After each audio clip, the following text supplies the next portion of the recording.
안녕하십니까, 최강주입니다. 하이브입니다. 어제 쇼츠로도 가볍게 한번 소개해드린 바가 있습니다. 예. 자, 하이브는 이제 SM 인수를 거의 뭐 성공했다라고 보는 게 맞겠죠. 예. 뭐 이변이 물론 있을 수는 있습니다. 뭐 모든 일엔. 근데 그럴 가능성이 일단 높아졌고요. 예. 물론 하이브가 지금 현금 자산이 동원 자산이 한 9천억 정도 된대요. 근데 SM은 실질적으로 다 진짜 소유하려면 1조 1천억, 2천억 정도가 소요된다는데 하이브로서 사실 상당한 모험이 아닐 수는 없어요. 예. 물론 SM이라는 진짜 우리나라 아이돌 진짜 1세대를 그러니까 1세대 기획사나 다름없잖아요. 제가 SM을 2000년도 중반에 한번 매수를 했었어요. 그때 제가 알기로 한 2,000원대 중반으로 매수한 걸로 기억이 납니다. 자, 그때는 뭐 JYP는 상장도 하지도 않았죠. YG도 그렇고. 예. 어쨌든 그런 역사와 전통을 가진 우리나라 어쩌면 조상이죠. 예. 엔터테인먼트의 조상인 그런 회사를 가지게 된다는 것도 참 아이러니하지 않을 수가 없어요. 예. 자, 어쨌든 엄청난 금액이 발생하기 때문에 하이브로서도 상당히 모험은 있다라는 거. 자, 아마 위기감이 아니었나 그런 생각이 들어요. 자, 어쨌든 하이브는 시총으로 보면 우리나라 최고고 영업이익 재무제표로 봐도 우리나라 최고예요. 지금 현재 뭐 8조 정도 돼 있는데, 자, 카카오는 이제 외국 자본을 끼고 들어왔죠. 그 아랍 쪽이었죠. 예, 중동 쪽 자본을 끼고 들어오는 거였는데, 아마 카카오에게 내주면 아마 1위 사수는 힘들지 않을까라는 그런 위기 의식도 있었을 겁니다. 예. 자, 뭐 둘이 서울대 동문 뭐 서로 뭐 그런 의견이 맞았다. 예, 그죠? 예. 그리고 아티스트에 대한 뭐 색깔과 뭐 이런 것들, 경영 방침 이런 게 서로 맞았다고는 하지만 과연 그걸 믿는 사람이 몇 명이나 있을까라고 봅니다. 예.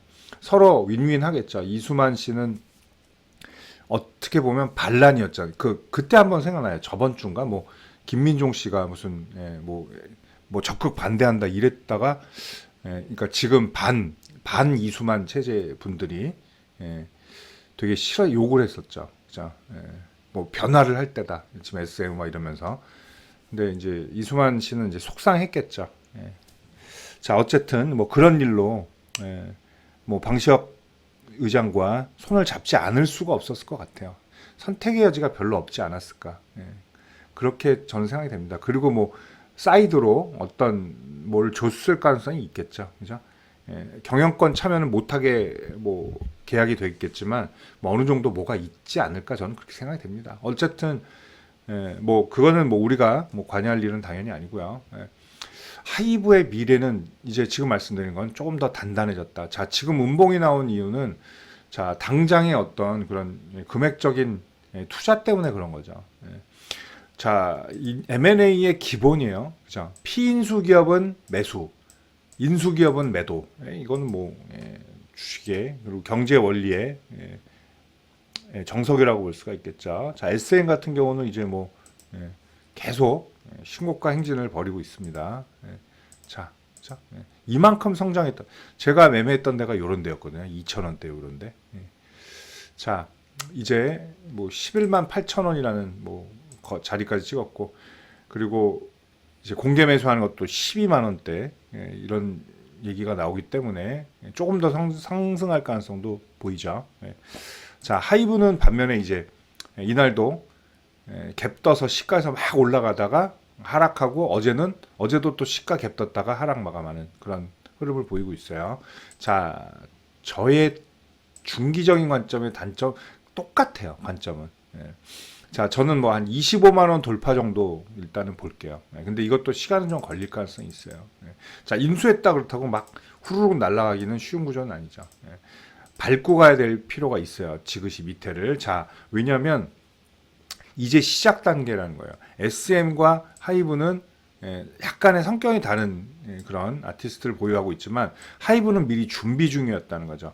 방탄소년단이 7년 계약할 때 우여곡절이 많았죠. 7년 깨질 때 한번 뒤틀릴 뻔도 했어요. 그런데 다시 재계약을 했고, 근데 잘 알겠죠. 군대를 가야 되고 남자 7명이죠. 남자 7명이 거기 면제가 없단 말이에요. 그러면 공백 기간은 뭐 적어도 3년은 있을 수밖에 없다라는 거. 근데 지금 뭐 개별 활동들 하면서 거의 단체 활동을 안 하는 것들은 밑에서 다 반영이 된 거고요. 자, 그렇게 할 때 백업 플랜들이 필요했었죠. 그래서 뭐 소스 뮤직 등 뭐 여러 가지 다 인수를 했잖아요. 그래서 르세라핌도 나오고 뭐 다 나오는데 뉴진스가 방탄 지금 뭐 인기 있고 뭐 빌보드에 오르락거려도 방탄소년단의 아성을 깨기는 쉽지는 않을 것 같아요. 그죠? 그래서 저는 그렇게 생각해요. 하이브는 당분간 42만 원 이 자리는 가기는 거의 불가능하지 않을까 그렇게 생각이 들어요. 뭐 지수가 코스피 지수가 4천을 가지 않는 한 그렇게 가기는 힘들지 않을까. 자, 왜냐면 요 재료랑 지금의 또 그건 다르죠. 그런데 SM 인수의 시너지 효과는 신고가 근처를 가는데 시간을 상당히 앞당겼다고 저는 봐요. 물론 지금의 1조라는 거대한 자금이 투자가 돼야 되겠지만 그렇게 저는 봅니다. 그래서 분명히 뭐 센스 면에서도 방시혁 의장이 저는 굉장히 있다고 좀 보거든요. 그리고 이미 하이브는 굉장히 글로벌 시장에서 두각을 나타내게끔 다 이제 라인업이 다 돼 있다는 거예요. 인수한 회사들도 상당히 많고 사업적으로 탄탄하다는 거죠. 그렇죠? 이렇게 쉽게 무너질 수 있는 그런 1조 1,000억을 투자했다고 쉽게 무너질 수 있는 제도가 아니라는 거예요. 그래서 저는 뭐 얘기가 많습니다. 하이브와 시너지가 있겠냐. 색깔이 좀 다르다. 이게 근데 저는 그렇게 생각하지 않습니다. 오히려 하이브라는 거대 공룡이 탄생했다는 걸로 저는 생각이 들어요. 자, 박스론 얘기를 할게요. 음봉 박스론 제가 말씀 많이 드렸죠.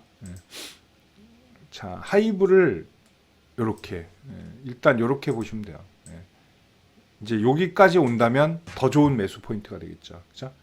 18만 5천 원 이걸 깨지는 걸 구경할 수도 있고요. 가운데 잡스러운 반등은 볼 필요가 없고요. 그리고 이제 뭐 만약 막상 이제 돈이 들어가고 막 이렇게 된다면 조금 더 조정이 나올 수는 있어요. SM이 올라가면서 거꾸로. 자, 요런 두 박스론을 한번 볼게요. 자, 자, 그럼 결국은 여기랑 여기랑 다 겹치게 되겠죠.